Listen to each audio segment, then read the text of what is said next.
आप सभी का प्यारे यीशु मसीहा के नाम में जय मसीह की। आज हम बाइबल से सद्रक, मेशक और अबेदनगो की सत्य कहानी के विषय में जानेंगे। तो चलिए आगे बढ़ते हैं। जब बेबीलोन का राजा नबूकदनेस्सर हुआ करता था, वह बहुत ही तानाशाही और दमनकारी राजा था। उसके साथ ही उसके अधिकारी, हाकिम और गवर्नर भी बड़े क्रूर और दमनकारी व्यक्ति थे। उन दिनों नबूकदनेस्सर राजा ने अपनी प्रजा के लिए एक मूर्ति बनवाई जिसकी लंबाई 60 हाथ की थी और चौड़ाई 6 हाथ की थी।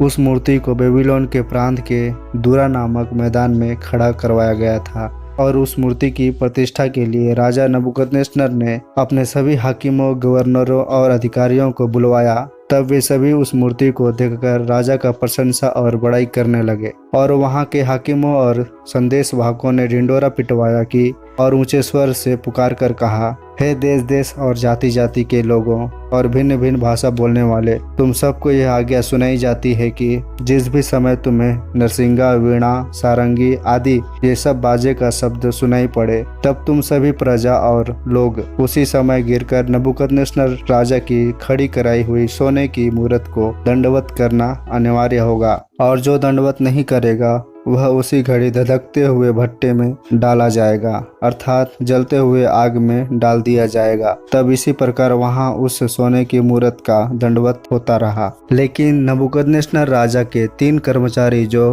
उसके प्रांत के कार्यों के लिए नियुक्त कराए गए थे, जिनका नाम सद्रक, मेशक और अबेदनगो था, उन्होंने नबूकदनेस्सर राजा के ठहराए गए सोने की मूर्ति को दंडवत और प्रणाम करने से साफ साफ मना कर दिया, क्योंकि यह तीनों सद्रक, मेशक और अबेदनगो परमेश्वर यहोवा को मानने वाले थे, उसी का दंडवत करने वाले थे। उसका विश्वास परमेश्वर के प्रति अटूट और अटल था। यह तीनों का मूर्ति के प्रति यह व्यवहार देखकर कसदी पुरुषों ने, जो यहूदियों पर जलन और कपट रखने वाले थे, इन्होंने राजा के पास जाकर सद्रक, मेशक और अबेदनगो का मूर्ति को दंडवत नहीं करने की बात बताई और साथ ही यहूदी पुरुषों के लिए भी बुरा भला चुगली कही। तब नबूकदनेस्सर राजा रोष और जलजलाहट क्रोध में आकर आज्ञा दिया कि सद्रक, मेशक और अबेदनगो को मेरे पास लाया जाए। तब वे तीनों राजा के सामने हाजिर किए गए।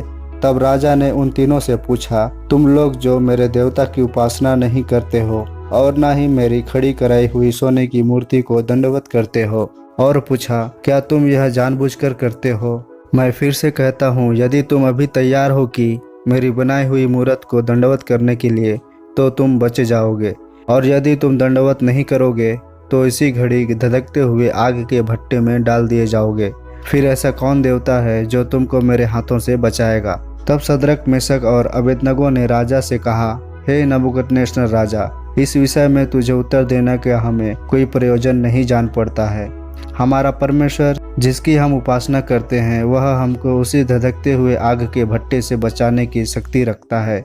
वरन हे राजा, वह हमें तेरे हाथों से भी छुड़ा सकता है। यदि हमारा परमेश्वर यहोवा हमें नहीं बचाए तो हम अपने यहोवा की परीक्षा में पड़कर मरने के लिए भी तैयार हैं। लेकिन हे राजा, तुझे मालूम हो कि हम तीनों तेरे देवता की उपासना नहीं करेंगे और न ही तेरी बनाई हुई मूर्तों पर दंडवत करेंगे। तब नबूकदनेस्सर राजा तीनों की यह बात सुनकर झुंझला उठा और आग बबूला हुआ।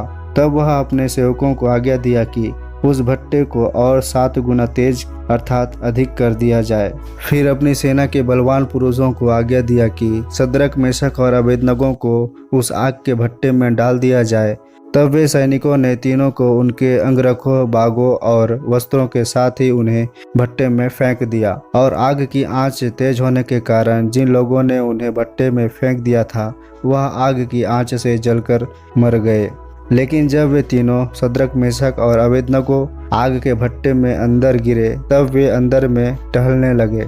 तब राजा नबूकदनेस्सर और उसके मंत्री ने भट्टे के अंदर झांका तो पाया कि वे तो 3 को फेंके थे, लेकिन वहां 4 पुरुष टहलते हुए दिखाई दे रहे थे, और वे लोग सुरक्षित, भले चंगे दिख रहे हैं, और वह चौथा पुरुष परम प्रधान परमेश्वर की नाई दिख रहा है। तब नबूकदनेस्सर राजा अचंभित हुआ और घबराकर उठ खड़ा हुआ और भट्टे के द्वार के पास जाकर कहने लगा, हे सद्रक मेशक और अबेदनगो, हे परम प्रधान के दासों, निकलकर बाहर मेरे पास आओ।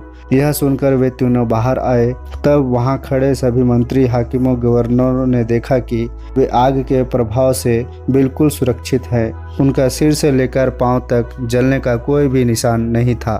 तब नबूकदनेस्सर राजा यह देख वह भी परमेश्वर यहोवा के प्रति आदर मान जाग उठा और कहने लगा, धन्य है सद्रक मेशक और अबेदनगो का परमेश्वर, जिसने अपने दासों को बचाए रखा। अब मैं जान गया हूँ कि यहोवा परमेश्वर ही सच्चा और जीविता ईश्वर है, और मैं भी अब से लेकर सदा तक यही परमेश्वर यहोवा की उपासना और दंडवत किया करूँगा। और कहा, इसलिए अब पूरी प्रजा को यह आज्ञा देता हूँ कि देश देश और जाति जाति के लोगों में से जो कोई सद्रक मेशक और अबेदनगो के परमेश्वर की कोई भी निंदा करेगा, उसे टुकड़े टुकड़े करवा दिया जाएगा और उसका पूरा घराना नाश होगा, क्योंकि ऐसा कोई और देवता नहीं जो इस रीति से जान बचा सके।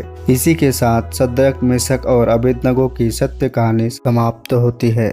मेरे प्यारे दोस्तों, आपने सुना कि यह कितना सुंदर और प्रेरणा देने वाला घटना है। इससे हमें बहुत ही ज़्यादा प्रेरणा और आत्मविश्वास परमेश्वर के प्रति बढ़ता है। आज इसी प्रकार आपको भी परमेश्वर के राज्य के लिए और उसके विश्वास में बढ़ने की आवश्यकता है।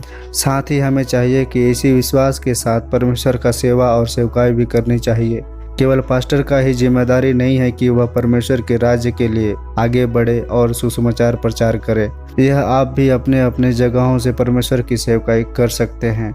जरूरी नहीं कि आप पास्टर बनेंगे तभी आप सेवकाई कर पाएंगे।